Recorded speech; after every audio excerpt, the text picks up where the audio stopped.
Hey guys, this is Raj from RaddyHealth.com. Today I'm going to be talking about something a little bit more serious, and that's my cancer experience.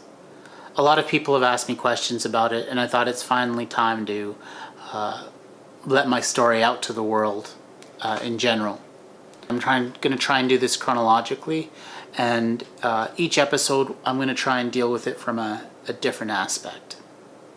Today is just a general timeline of how things happen for me. So this starts back on 2003. I had just attended the SARS relief concert, if you will, that they had at Downsview Park in Toronto. And a couple weeks after the concert, I developed a cough. Go figure, right? But totally unrelated. So I developed this cough, and for 3 weeks, it won't go away, and my body's just not recovering. So I call up my family physician, and I set an appointment, and I go and see her, and she prescribed me antibiotics. I think it was an 11-day course of Biaxin, give or take a day. I get the medication. I complete the course, and my cough still hasn't gotten better. So I call her up, and I ask for a chest x-ray requisition, which she sends me. And about a week after I got the chest x-ray requisition, my cough finally resolved. And then a week after that, I happened to be passing by the hospital.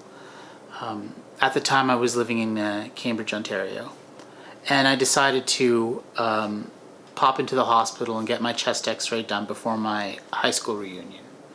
So I go and I get my chest x-ray done. That's the September 26th, and I think everything's fine. I go to my reunion and have fun with my friends.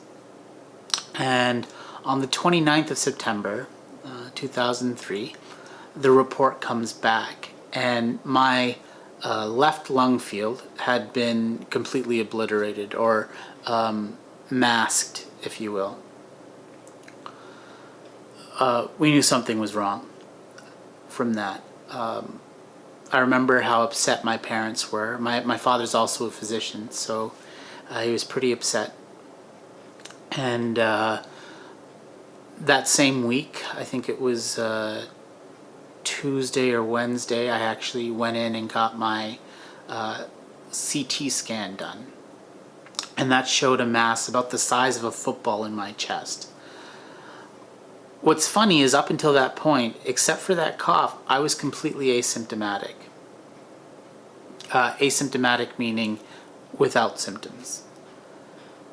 So after the CT scan and the results, that same week we booked an appointment with the thoracic surgeon in Hamilton. When we saw the thoracic surgeon, he basically told us that I wouldn't be able to have surgery to remove the mass, because it was part of it was surrounding my pulmonary artery, which is more like a vein. So if I was under general anesthetic, it would have collapsed. So from that Thursday, I then get scheduled, I think it was on the following Monday, to have a biopsy done of the tumor, for them to figure out exactly what it is. And I have to say, a very, very painful procedure for me. They had to inject me with lidocaine, like a local anesthetic, and then put through this very thin and sharp metal-like straw between my ribs into my tumor. So it's a little bit scary, I'm not gonna lie. And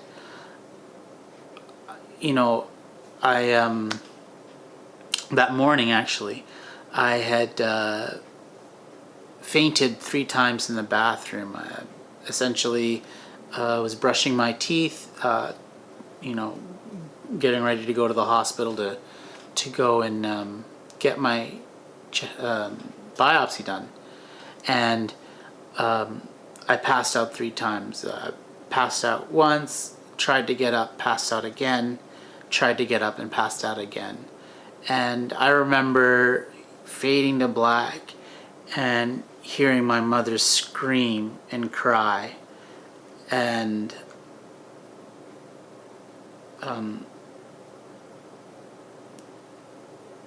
just trying to fight to get back to the light. I suppose, you know, I'm not really entirely sure how to describe it other than possibly a white light experience. I don't know. I'm not someone who really buys into that. So it was something like that. But then I came back and you know, it was okay. Yeah. So basically after that happened, I went to the hospital. I had my biopsy done. So my doctor wouldn't let me leave the hospital, and I had to be started on a steroid drip IV to help shrink the tumor. Now, some people, or a lot of people probably don't know this, but initially steroids will help shrink a tumor down, but then there's a refractory period, and then the tumor starts to grow back again. So they were just trying to reduce the size to relieve the pressure on my cardiovascular system. So they started me on steroids, and I was in the hospital for about, I think, 4 to 5 days. My community, which is massive, really rallied behind me and came to visit me in the masses. It was nice. I feel really blessed that way to have such a tight-knit community of people who are willing to come and support you in your time of need. So I appreciate that. If any of you end up watching this at some point, thank you. So I was in the hospital for about 5 days, and I had to have another CT scan done. And then I ended up getting transferred to another hospital, this one being right beside the Regional Cancer Center. And then from there I was on the cancer ward. Again, they had to do another image of the tumor with the biopsy reports and whatnot. And that's when I found out that it was non-Hodgkin's lymphoma, sclerosing large B cell. This experience changed my life, but I'll get to that later. After I had gotten my diagnosis, they did a bone marrow because they wanted to make sure that the cancer hadn't gotten to my bone marrow, and my bone marrow was clear. Again, another very painful procedure that I had done. It's almost like having a corkscrew drilled into your hip bone. You know, but it has to be done, So I had it done, and they basically set up a treatment plan for me, and then we just had to execute on that treatment plan. Part of that treatment plan was a protocol called CHOP, which is 4 drugs: cyclophosphamide, hydralazine, and Oncovin. And those 3 are given on day 1 of a chemo round. And the way a chemo round worked for me anyways was I was on a 3-week chemo round. So day 1 I would get these 3 medications plus prednisone. And then day 2 to day 5, I would be on prednisone every day after the chemo. So, and then for the rest of that 3-week period, I didn't have any medications except for possibly anti-nausea medication that I took occasionally called Stemetil. I'm not even sure if that's still around. It probably is. And I did that for 6 rounds. I had 6 rounds of chemo. In between there, I had more CT scans so that they could continue to follow the shrinkage of the tumor. And then at the end of that, I started radiation therapy, which I did for about a month and a half, which was Monday to Friday. To be honest, I can't even remember the amount of radiation I received, but it was definitely an interesting experience. After that was completed, I was finished treatment, had another scan, a PET scan to be exact. PET scans are interesting because you drink a solution with radioactive sugars, and because if you have any rapidly dividing cells, they're going to consume those sugars and they're going to glow brighter than any other cell in your body.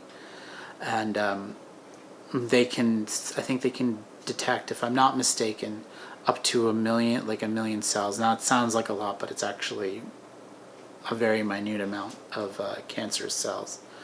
So I had that done, the PET scan, and I was given the all clear. And since then, I haven't had any major medical issues. About 6 months after I finished radiation, I did break out into shingles. Again, not something I'd wish on anyone. Brutally painful, but necessary. In a follow-up video, I'm going to talk about what it felt like, but in general, that was the span of my experience. I finished chemotherapy. I finished radiation in I think the end of May of 2014, and since then, knock on wood, I've been okay. So it's been 10 years, going on 11. So I feel really blessed to have made it through.